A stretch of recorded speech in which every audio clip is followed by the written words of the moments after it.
Chapter 23. A splendid midsummer shone over England, skies so pure, suns so radiant as were then seen in long succession seldom favour even singly our wave-girt land. It was as if a band of Italian days had come from the south, like a flock of glorious passenger birds, and lighted to rest them on the cliffs of Albion. The hay was all got in, the fields round Thornfield were green and shorn, the roads white and baked, the trees were in their dark prime. Hedge and wood, full-leaved and deeply tinted, contrasted well with the sunny hue of the cleared meadows between. On Midsummer Eve, Adele, weary with gathering wild strawberries in Hay Lane half the day, had gone to bed with the sun. I watched her drop asleep, and when I left her, I sought the garden. It was now the sweetest hour of the 24. Day its fervid fires had wasted, and dew fell cool on panting plain and scorched summit. Where the sun had gone down in simple state, pure of the pomp of clouds, spread a solemn purple, burning with the light of red jewel and furnace flame at one point, on one hill-peak, and extending high and wide, soft and still softer, over half heaven. The east had its own charm or fine deep blue, and its own modest gem, a casino and solitary star. Soon it would boast the moon, but she was yet beneath the horizon. I walked a while on the pavement, but a subtle, well-known scent, that of a cigar, stole from some window. I saw the library casement open a hand's-breadth. I knew I might be watched thence, so I went apart into the orchard. No nook in the grounds more sheltered and more Eden-like. It was full of trees, it bloomed with flowers. A very high wall shut it out from the court on one side. On the other a beech avenue screened it from the lawn. At the bottom was a sunk fence, its sole separation from lonely fields, a winding walk bordered with laurels and terminating in a giant horse-chestnut, circled at the base by a seat, led down to the fence. Here one could wander unseen. While such honey-dew fell, such silence reigned, such gloaming gathered, I felt as if I could haunt such shade for ever. But in threading the flower and fruit parterres at the upper part of the enclosure, enticed there by the light the now-rising moon cast on this more open quarter, my step is stayed, not by sound, not by sight, but once more by a warning fragrance. Sweet-briar and southernwood, jasmine, pink, and rose, have long been yielding their evening sacrifice of incense. This new scent is neither of shrub nor flower. It is, I know it well, it is Mr. Rochester's cigar. I look round and I listen. I see trees laden with ripening fruit. I hear a nightingale warbling in a wood half a mile off. No moving form is visible, no coming step audible, but that perfume increases. I must flee. I make for the wicket leading to the shrubbery, and I see Mr. Rochester entering. I step aside into the ivy recess. He will not stay long. He will soon return whence he came, and if I sit still he will never see me. But no, eventide is as pleasant to him as to me, and this antique garden as attractive, and he strolls on, now lifting the gooseberry-tree branches to look at the fruit, large as plums, with which they are laden, now taking a ripe cherry from the wall, now stooping toward a knot of flowers, either to inhale their fragrance or to admire the dew-beads on their petals. A great moth goes humming by me. It alights on a plant at Mr. Rochester's foot. He sees it and bends to examine it. Now he has his back towards me, thought I, and he is occupied too, and perhaps if I walk softly I can slip away unnoticed. I trode on an edging of turf that the crackle of the pebbly gravel might not betray me. He was standing among the beds at a yard or two distant from where I had to pass. The moth apparently engaged him. I shall get by very well, I meditated. As I crossed his shadow, thrown long over the garden by the moon, not yet risen high, he said quietly, without turning, "Jane, come and look at this fellow." I had made no noise. He had not eyes behind. Could his shadow feel? I started at first, and then I approached him. "Look at his wings," said he. "He reminds me rather of a West Indian insect. One does not often see so large and gay a night rover in England. There, he has flown." The moth roamed away. I was sheepishly retreating also, but Mr. Rochester followed me, and when we reached the wicket he said, "Turn back. On so lovely a night it is a shame to sit in the house, and surely no one can wish to go to bed while sunset is thus at meeting with moonrise." It is one of my faults, that though my tongue is sometimes prompt enough at an answer, there are times when it sadly fails me in framing an excuse, and always the lapse occurs at some crisis, when a facile word or plausible pretext is especially wanted to get me out of painful embarrassment. I did not like to walk at this hour alone with Mr. Rochester in the shadowy orchard, but I could not find a reason to allege for leaving him. I followed with lagging step, and thoughts busily bent on discovering a means of extrication, but he himself looked so composed and so grave also, I became ashamed of feeling any confusion. The evil, if evil existent or prospective there was, seemed to lie with me only. His mind was unconscious and quiet. "Jane," he recommenced, as we entered the laurel walk, and slowly strayed down in the direction of the sunk fence and the horse-chestnut. "Thornfield is a pleasant place in summer, is it not?" "Yes, sir." "You must have become in some degree attached to the house, you who have an eye for natural beauties and a good deal of the organ of adhesiveness." "I am attached to it, indeed."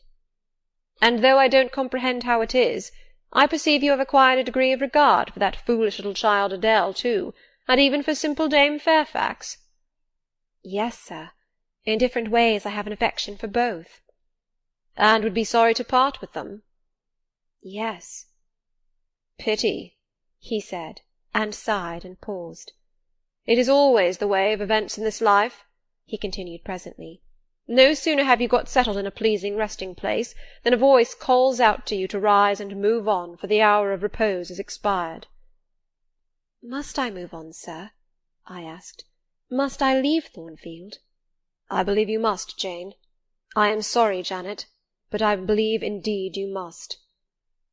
This was a blow, but I did not let it prostrate me. "Well, sir, I shall be ready when the order to march comes." "It is come now. I must give it to-night." "Then you are going to be married, sir?" "Exactly, precisely. With your usual acuteness you have hit the nail straight on the head." "Soon, sir?" "Very soon, that is, Miss Eyre.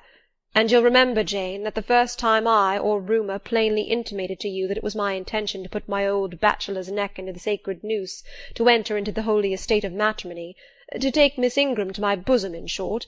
She's an extensive armful, but that's not to the point. One can't have too much of such a very excellent thing as my beautiful Blanche. Well, as I was saying, listen to me, Jane. You're not turning your head to look after more moths, are you?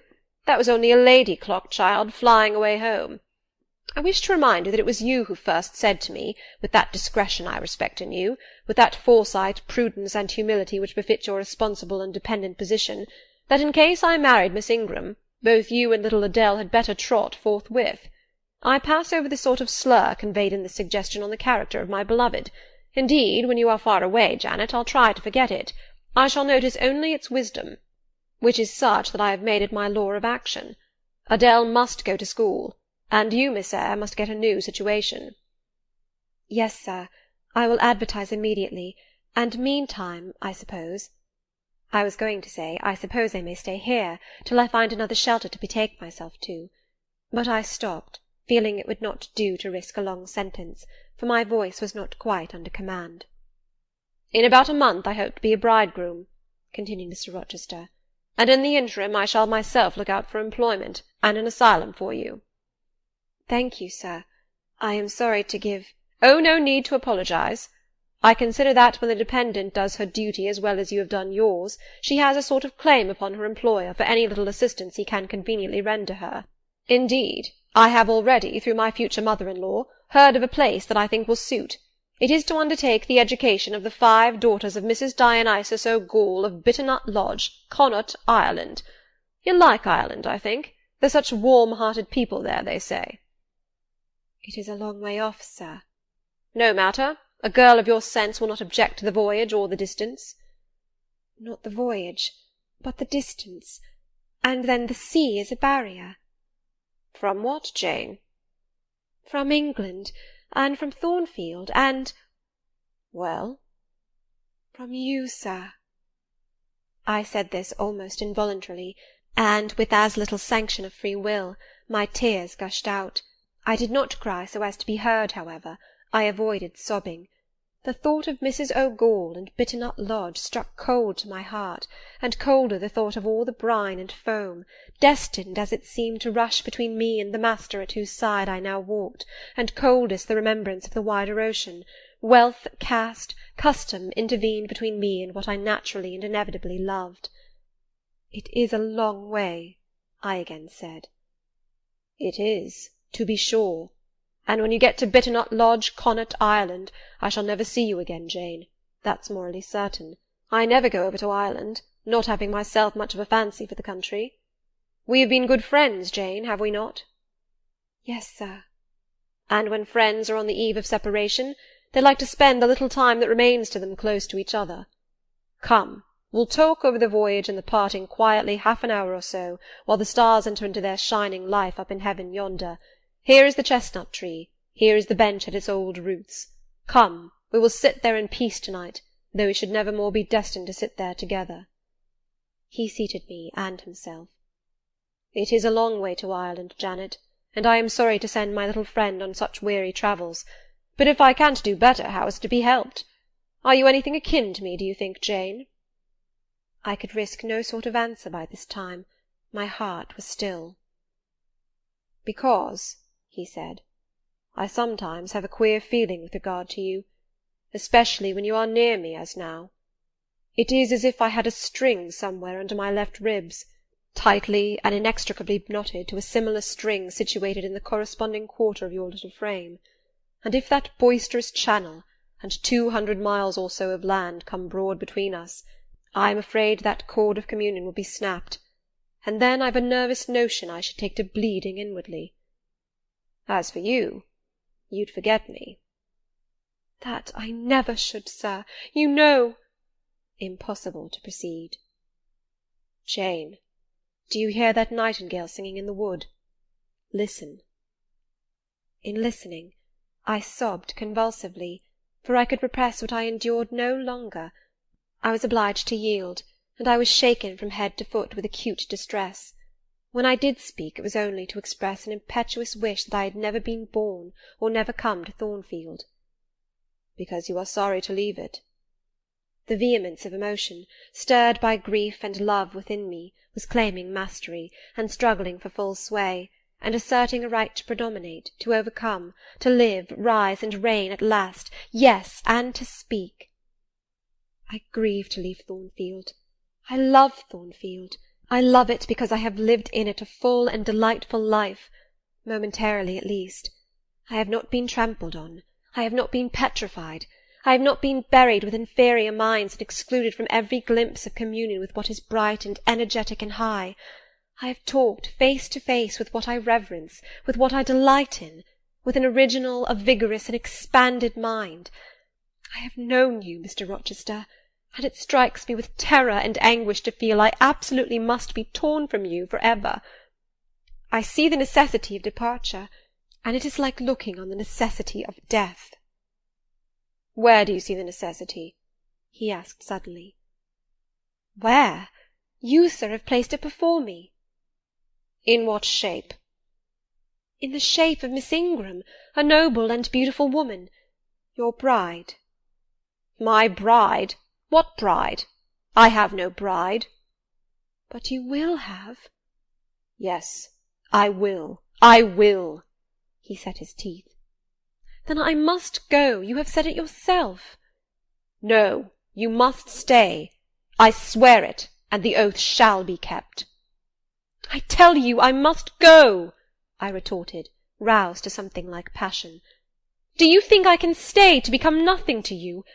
Do you think I am an automaton, a machine without feelings, and can bear to have my morsel of bread snatched from my lips and my drop of living water dashed from my cup? Do you think, because I am poor, obscure, plain, and little, I am soulless and heartless? You think wrong.